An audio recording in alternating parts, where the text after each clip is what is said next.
Thank you for taking the time to see me today, Mr. Jones. I'd just like to take a minute to outline our new step machines. No problem. I'm interested in getting a few. We don't have any in the gym yet. That's great. Well, let me talk you through the build of the step machine. If you have a look at the sales brochure, you can see what they look like on page 14. OK. These machines are 2 meters tall, so they tend to stand out. The tallest part is the holding frame. At the top there, we have the main grips. These grips, when they are held, monitor heart rate, so that the user can check they are working out at their optimum heart rate. That's great. And where does this rate show up? They'll be able to see it on the screen below. This screen is fully digital and shows not only their heart rate, but the number of steps they've taken and the distance they've travelled. On the panel there, they also have a selection of workouts. They can set it by distance or time, or by the amount of calories they want to burn. They can even set it to climb a famous mountain or hill, or walk up the Leaning Tower of Pisa, for example. That's great. I like those more fun settings. And the great thing is you can have people climbing up Mount Everest, for example, every day for 10 years, and this machine will still be in perfect working order. It's made to last.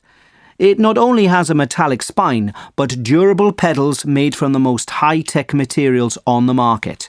And the machine works via a wheel in the centre. That's unusual, isn't it? Yes, it is, but we find a central wheel lasts much longer than a pump system. The central wheel is attached to a bracket, which ensures each step movement is as smooth as the last. The final feature I should point out to you is the side supports, which ensure safety for all machine users. If users feel tired, they can hold on to these and slow down their stepping. I see. Well, I think I might take 3 of them. Right, Harry, Rob, shall we get started on this presentation for European studies? Well, how about if I start by talking about the central regions of Spain where most people speak Spanish? Good idea. It's important we make it clear that the majority of the population use Spanish as their main language. Then I can introduce the Galician accent of the northwest. But isn't Galician more of a dialect? Oh, yes, you're right. We've got to get our terminology correct because Spain is complicated in terms of languages and dialects and accents. How about we then move across to the northeast and I give details on the Basque language and how it's different from Spanish? That seems logical, Stephanie.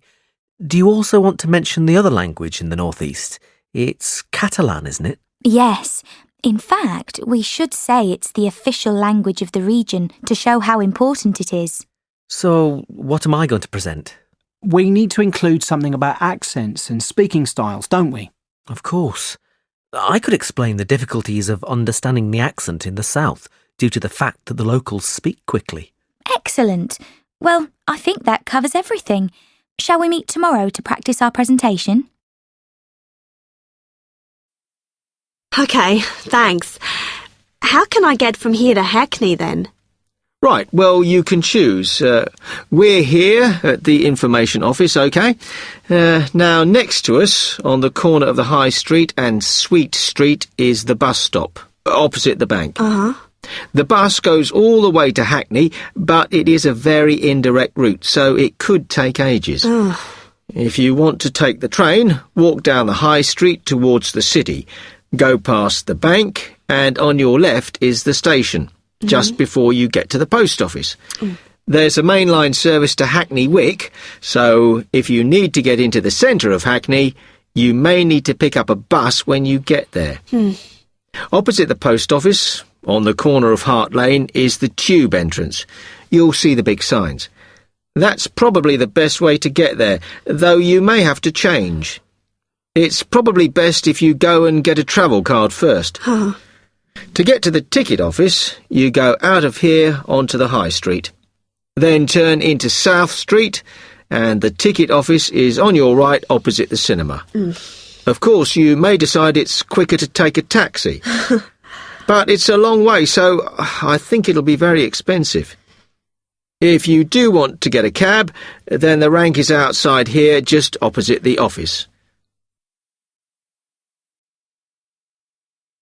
Now, if I can just show on this wall map here where they all are, you might like to go and have a look round.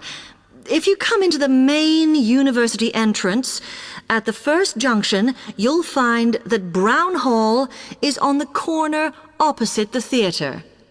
So you're nice and near the station here, though I think it can get a bit noisy with traffic. The same applies to Blake Residence, which is directly facing the junction to the university entrance. These halls are often used by medical students and such like, as they're out all day, so don't notice the noise. Anyway, if you then walk along Campus Road towards the main circle, you'll see the library on the corner, and Queen's Building is just past that as you head north. You will find that it is quieter here, and you may get fewer visitors. By the way, the circle is quite a feature of the campus, as it's set into the hills and has a brand new sports center in the middle. It's worth going to look around it. Now, the Parkway Flats are on the opposite corner to the library, facing the circle, as you head towards the main buildings. The main buildings are only about a 5-minute walk from here, and places in these halls go quickly, so my advice is to reserve your place as soon as possible. Then Temple Rise is inside the circle, next to the sports center, but further from the main university buildings. Now, if you'd like to go off and physically... Now let me give you some idea of the layout of the farm. The building where you bought your tickets is the new barn immediately to your right, and we're now at the beginning of the main path to the farmland, and of course the car park is on your left. The scarecrow you can see in the car park in the corner beside the main path is a traditional figure for keeping the birds away from crops, but our scarecrow is a permanent sculpture. It's taller than a human being, so you can see it from quite a distance.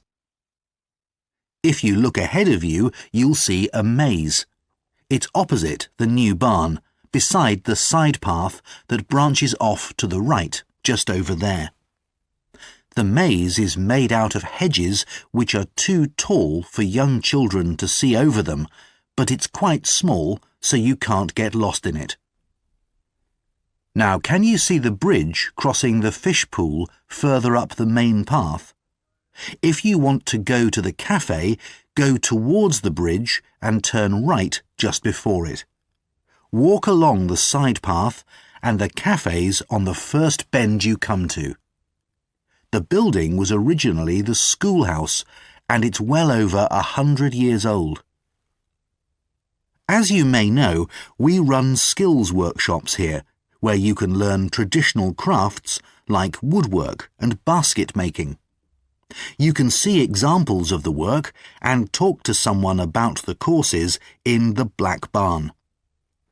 If you take the side path to the right, here, just by the new barn, you'll come to the Black Barn, just where the path first bends. Now, I mustn't forget to tell you about picnicking, as I can see some of you have brought your lunch with you. You can picnic in the field, though do clear up behind you, of course. Or if you'd prefer a covered picnic area, there's one near the farmyard, just after you cross the bridge. There's a covered picnic spot on the right. And the last thing to mention is Fiddy House itself. From here you can cross the bridge, then walk along the footpath through the field to the left of the farmyard.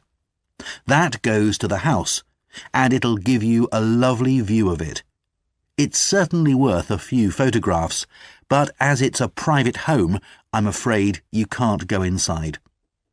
Right, well, if you're all ready, we'll set off on our tour of the farm.